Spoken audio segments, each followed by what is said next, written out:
Rabbi, is it okay for a pregnant woman to be a chaperon at a bris? Or one of the interferers to a chuppah? Well, why do we have these chaperones in the first place?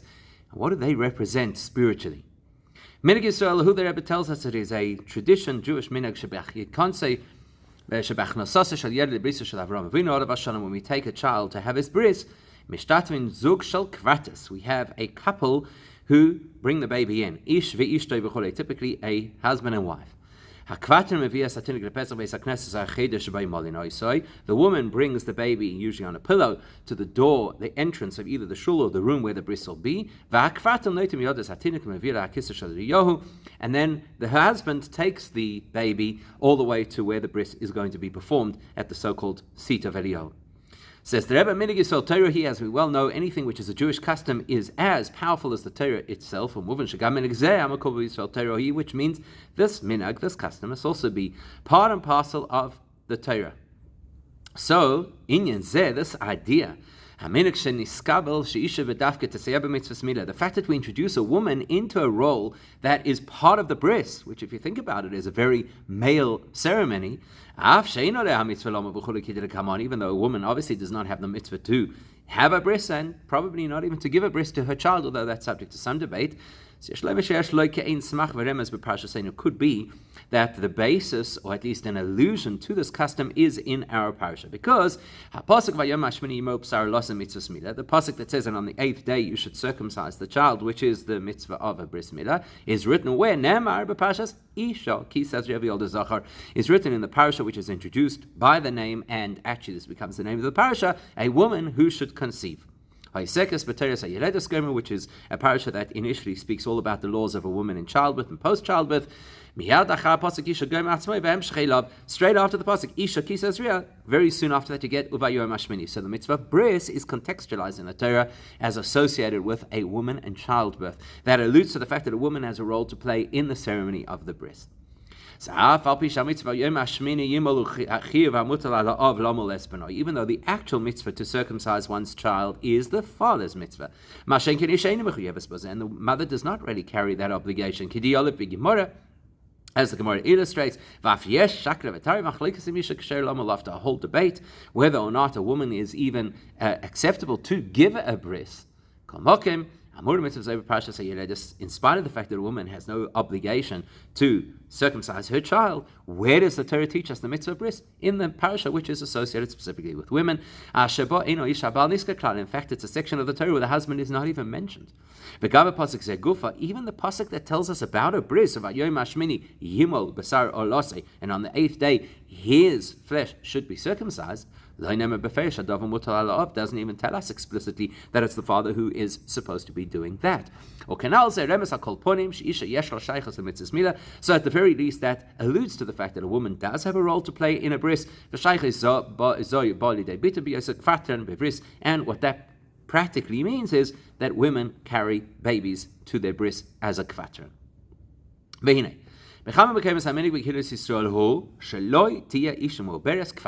So now that we know that this is a well-founded Jewish tradition, that a woman brings the baby to her husband who takes the baby to the bris, it's interesting that many people have the custom that woman should not be pregnant. When she brings the baby to the shul. Seeing as that is a very widespread custom, it must have some basis. And that must also have the same strength of a custom which is like Torah. As the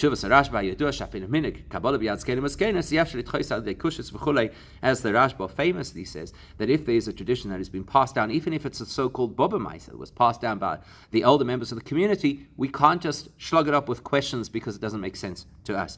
So there's clearly a custom that a pregnant woman is not the woman to take the baby to the bris, and let's try and understand why.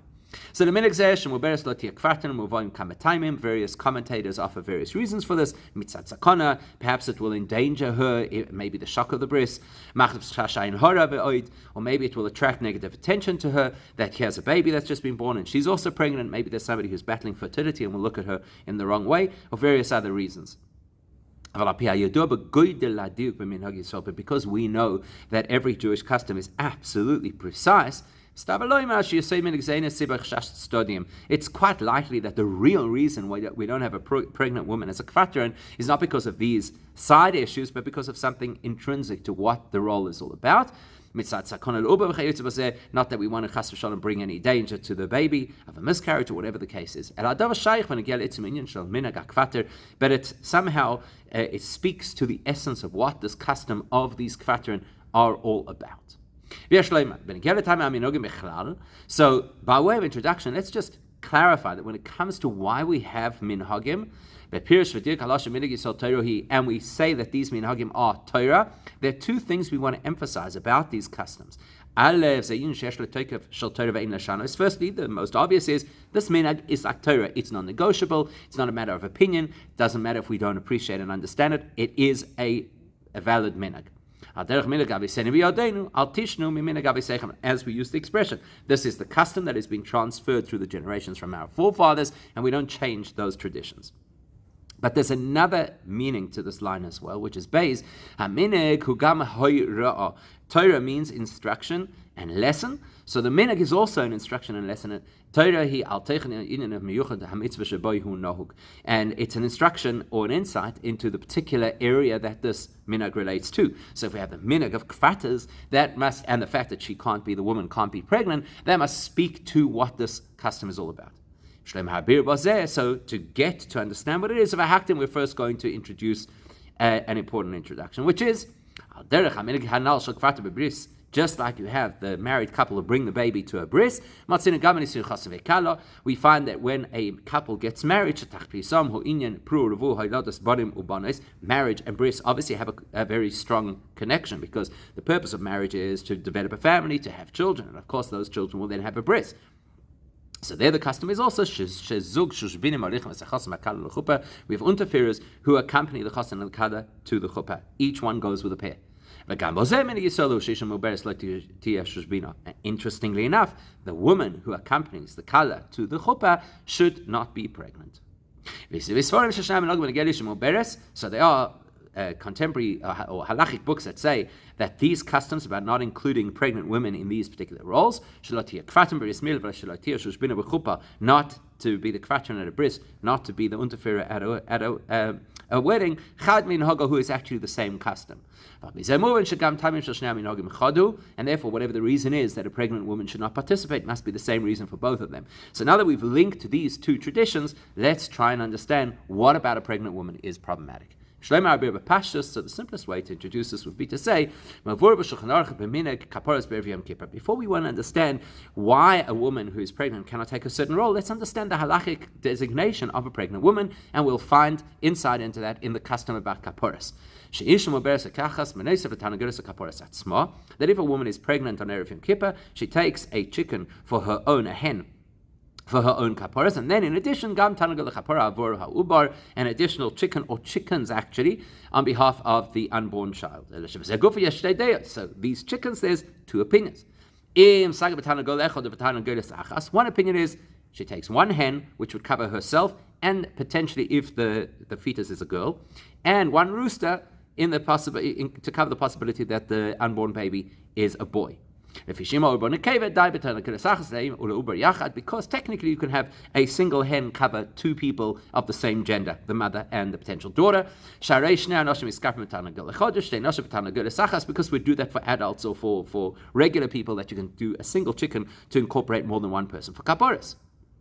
But then there's a debate which says maybe in order for her to do kapara, she needs three different birds. Two hens, one for her, one for the potentially female child, and one rooster for the potentially male child. Right? So the one hen is for her, and the other two are for because we're unsure of the gender of the child. And that's what we do. Based on the teaching of the Arizal, that's how we do it, that a pregnant woman uses 3 chickens for kaporas. Now that's going to help us understand the designation in halacha of what a pregnant woman is. So we're going to bring this back to our conversation and then flesh it out. We have these 2 customs relating to a pregnant woman.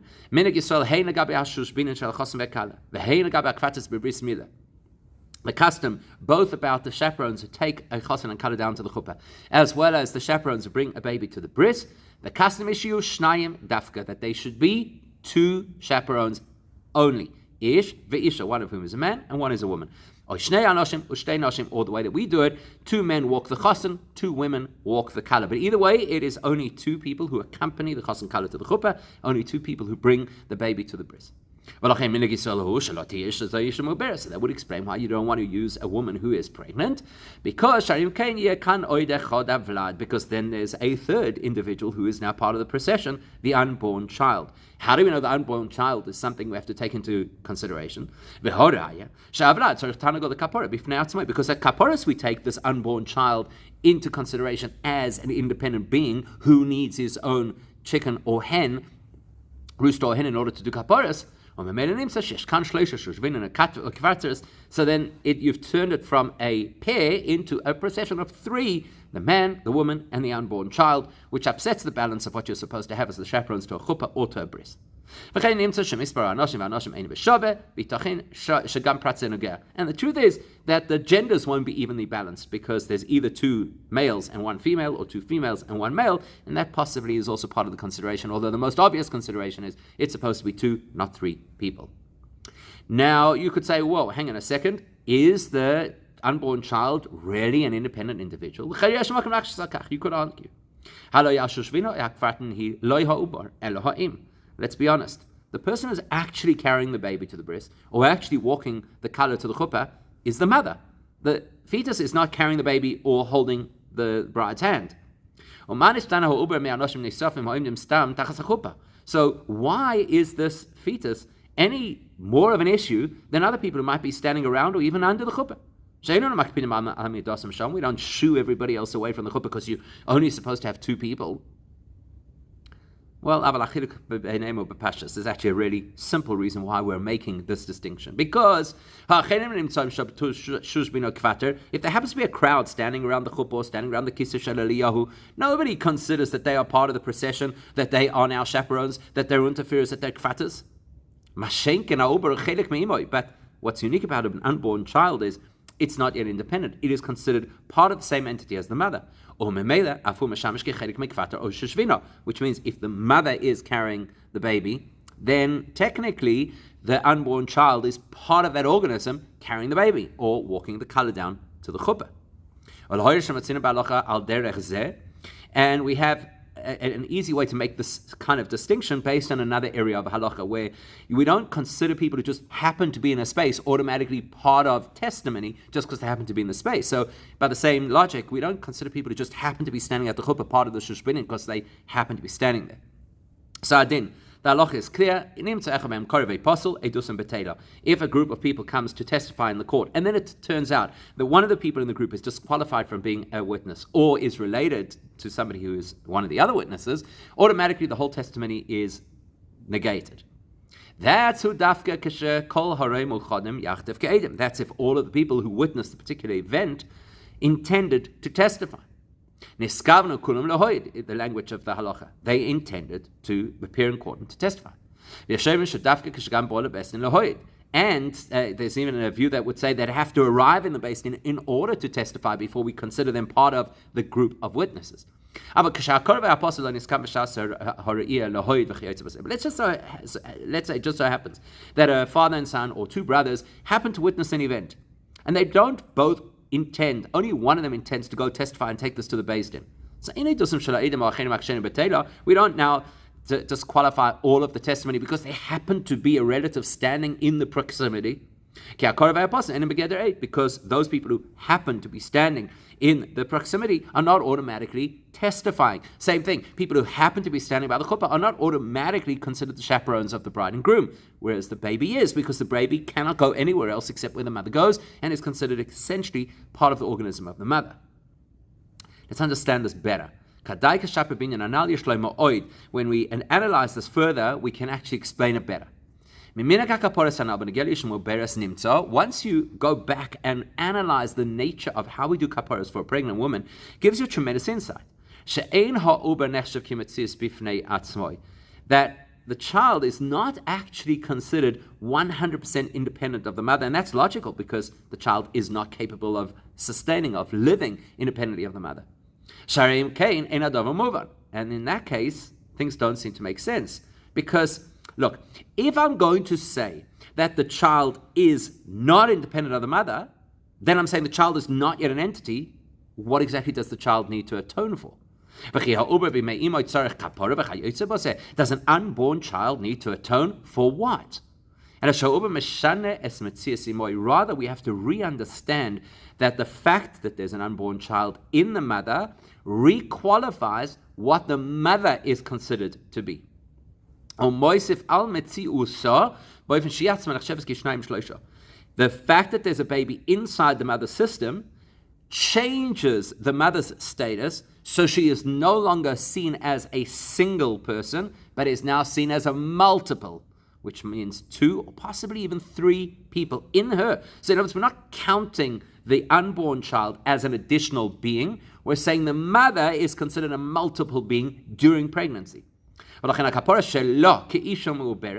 if the mother has to atone for anything that she did, and that's what kaparos is for,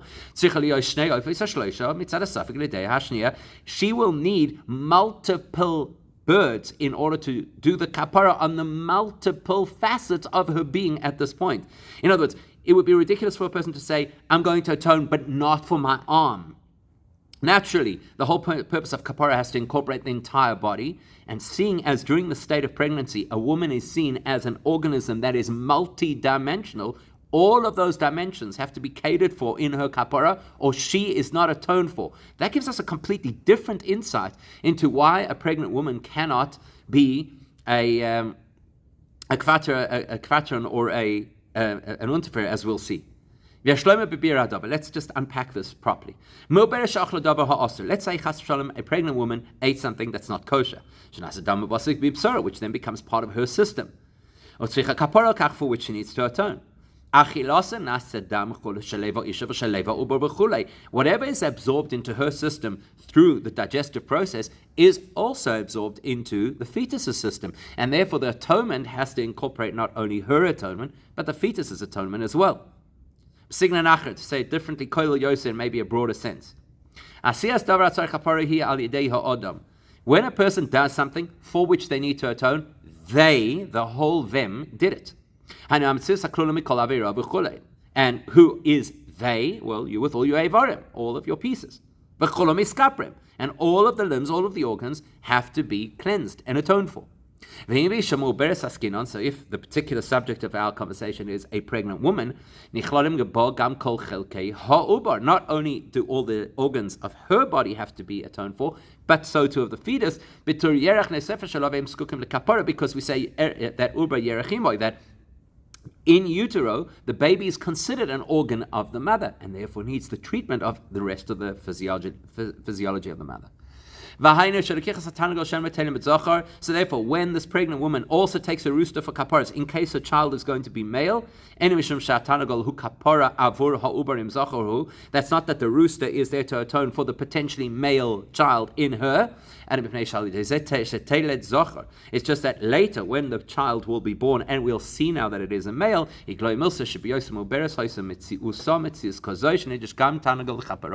that will illustrate to us that while she was pregnant, her needs for atonement included also atonement for a male component as well. Now we can understand why a pregnant woman should not be the chaperone for either the baby to the bris or the kala to the chuppah. It's not because we're worried that there is now a third person in the room, the unborn child. But rather, the woman is a multi-dimensional being during the course of pregnancy, and she counts for 2, which is problematic when you need an even couple taking either the baby or the kala, the chosan kala to the chuppah. But we still have another lingering question. Okay, so why do we need a man and woman, or husband and wife, to be the ones taking the baby to the bris, or the kala, chosan kala to the chuppah? So we'll start with the chosan kala, because that's where it really makes the most sense. We can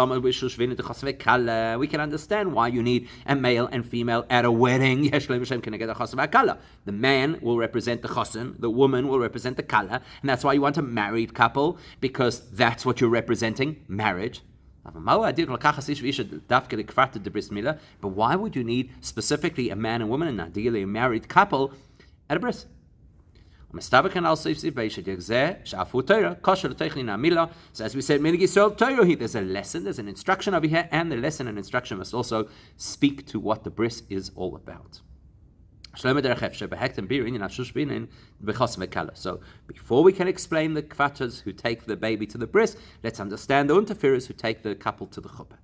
In Yonam Shal HaShushbinim B'Pashtusu, the simplest reason why we have chaperones at a wedding is, let's be honest, the chosin and kala up until this point were strangers to each other. So they're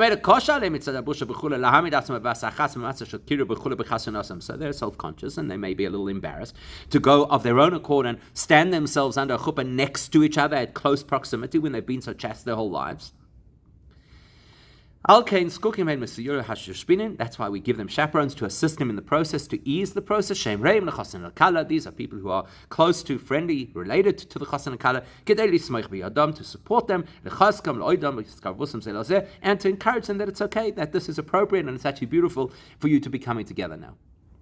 And that's why you want a man and a woman, and a married couple, because the right person to encourage the chosin under the chuppah is a fellow man, and a married man. Otherwise, who are you to tell me I should go to a chuppah?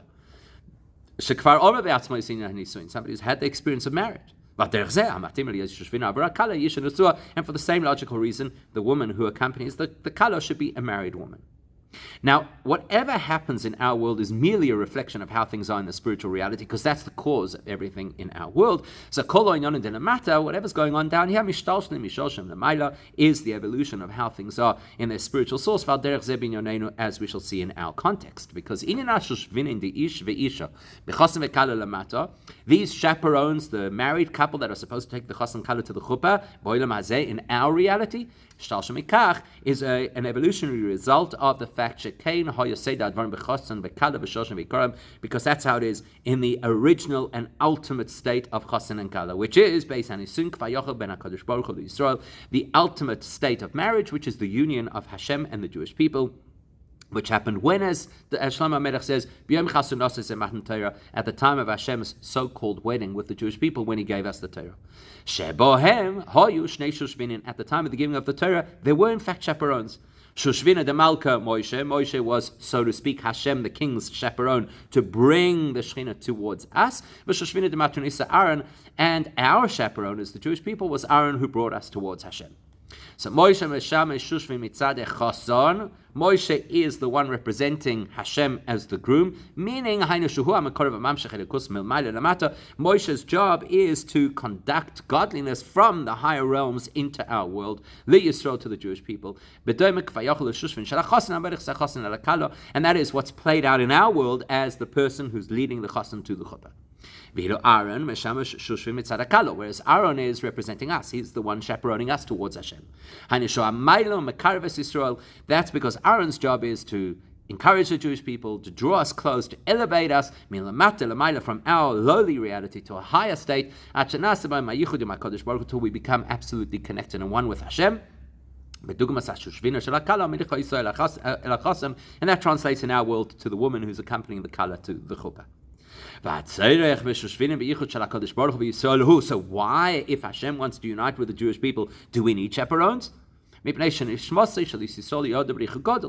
the Eibishter designed us in such a way that our neshamas should enter into a world which is very lowly and very distant from actually feeling a connection to Hashem. From this skyscraper down into some deep pit. Our neshama was hurtled down into the darkness and concealment of this world, which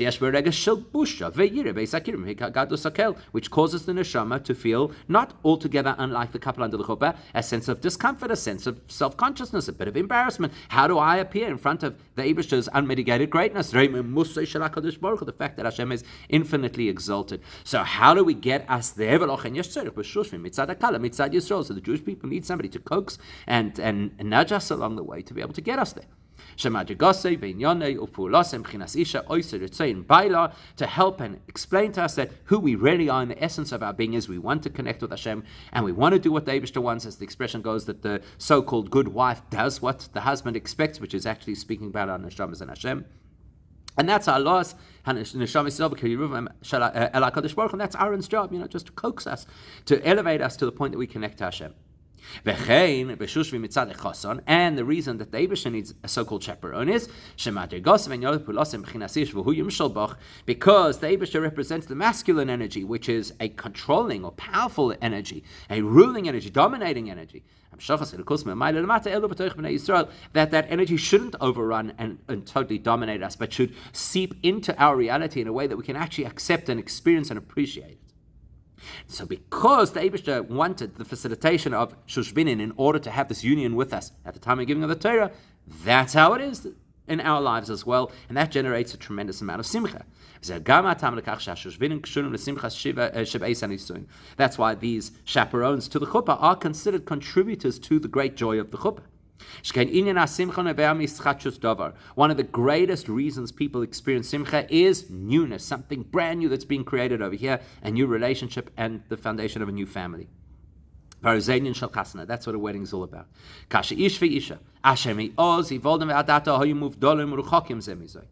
These are two people who, from the day they were born until now, were completely separate from each other, possibly for most of their lives, didn't even know the other one existed.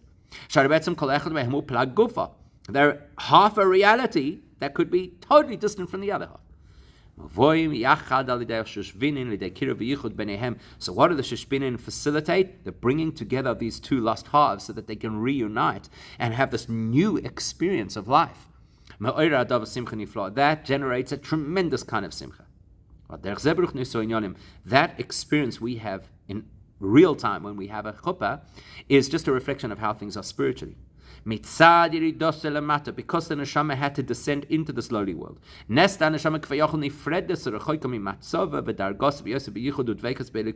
caused the neshama to have an experience where it feels totally distant and disconnected from where it was and how it was connected to Hashem. Compared to how neshamas are in the higher realms. But when we, as Jewish people living in this world, can create this incredible union between ourselves and Hashem through the mitzvahs that we do in the Torah that we learn, that and we impact our world and elevate and refine our world. And we're not just reuniting ourselves with Hashem, but we're reuniting those sparks of godliness that scattered all over this world back to their source. That generates a tremendous simcha on high. That's why the description Shlomo HaMelech gives of the day of the giving of the Torah is not just the day of a wedding, but the day of Hashem's joy of His heart. We know very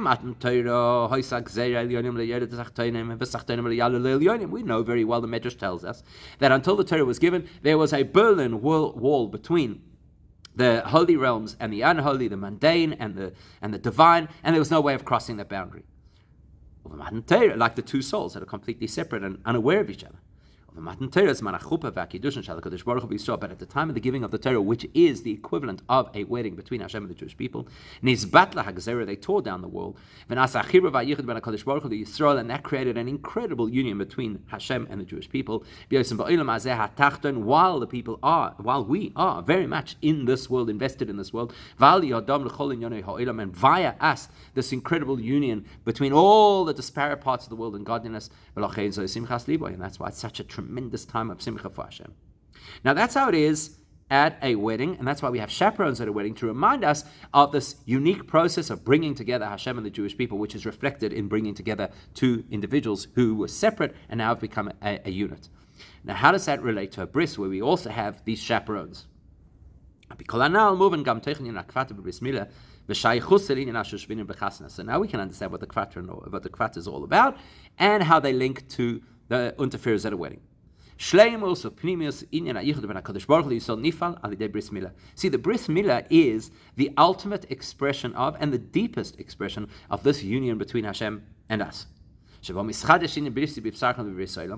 of all, it reiterates every single time that there is a bris, that Hashem has a permanent covenant between us in our physical form and Himself. What happens at the time of a bris is Hashem's covenant becomes emblazoned on our physical form in a way that you can never undo. That means that what Matan Torah represents in concept is experienced in real when a person has a bris. Because a bris encapsulates exactly what the giving of the Torah is all about, bringing the divine down into the physical experience, elevating the physical body that it now has this eternal covenant with Hashem. To the extent that not that my neshama has an eternal covenant with Hashem, my body has an eternal covenant with Hashem. Because the bond that we generate between ourselves and Hashem through any other mitzvah, despite the fact that, yes, of course, every single mitzvah is a form of connection and bonding with Hashem, mitzvah is not something you can detect in the human body, but to the same extent that you could detect a bris, which has physically altered the form of the body. And that gives another layer of appreciation to what the Rebbe says in Shulchan Aruch, that what? That the first time the neshama truly enters the body is when? At the time of the bris milah. So if the giving of the Torah is represented by a wedding, and that has the chaperone, man and woman, representing Eibishter and Yidden, the bris, which consolidates what marriage is all about and consolidates what Torah is all about, the fusion of the divine and the physical, must have a set of chaperones, man and woman.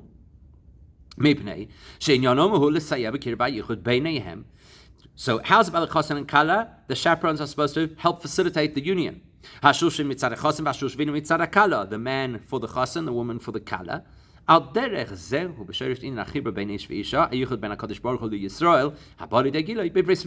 that same process must also be reflected to illustrate this union of Hashem, the chosen, and us, the kala, in the bris, which is in an unusual way, unusually deep, unusually profound way, and therefore you need the kvatas there as well. And so how do we illustrate this message in our tradition? By having kvatas, shem ish ve'isha, which are a married man and woman. The husband will, in this scenario, represent the chaperone of Hashem, bringing the divine into the space. And the wife will represent the elevation of this child in their physical body to become a receptacle for godliness. And therefore at a bris, exactly like at a wedding, the chaperones have to be ish ve'isha dafka, a man and a woman, ideally a married couple, and not a man and pregnant woman, which is a multi-dimensional being. That also explains to us why a bris is meant to be joyous like a wedding. Which we don't find this level of emphasis on simcha in every mitzvah. Yes, there's the overriding principle that every mitzvah has to be driven with joy. Like we know the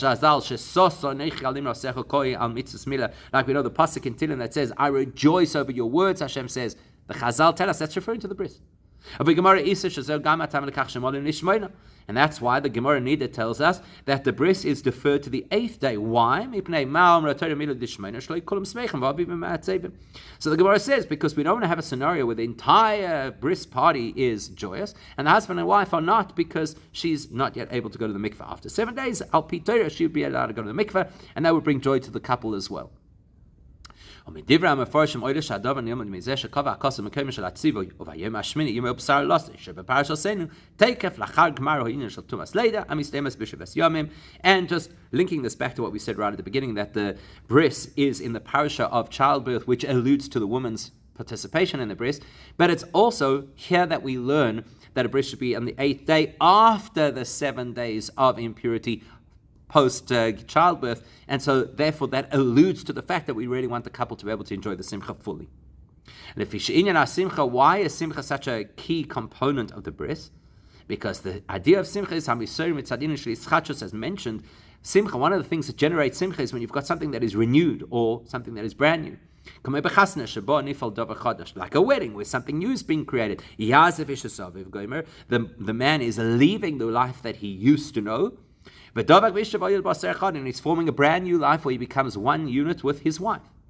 Now, so that is kaim b'shlemus b'mitzvahs milah. That idea of generating something brand new and therefore generating a tremendous simcha through it is especially so in the case of a bris. Because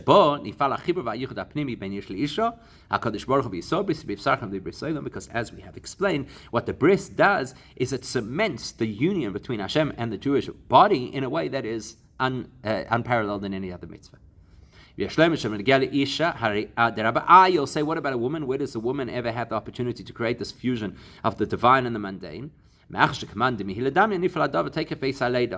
the Gemara tells us very clearly that a woman is considered as if she already has a bris, and therefore the moment of a woman's birth, she already has this fusion of neshama and body, of the divine and the ordinary. So then, when we fulfill these two mitzvahs that we've just learned about, pru uravu, to have children, which is tachlis hashachasna nisu isha v'isha, which is the ultimate expression of the purpose of marriage, or mitzvahs milah, and the mitzvah of having a bris, nizke b'kar mamish l'gudu ha'mitzvahs ve'ashlema, those mitzvahs should hasten very quickly the arrival of Mashiach v'azayti ashlemus ha'milah, when we can experience the ultimate state of milah, which is promised to us on where the Eibishter will circumcise our hearts, in other words, remove the impediments to spiritual sensitivity that we have within ourselves. And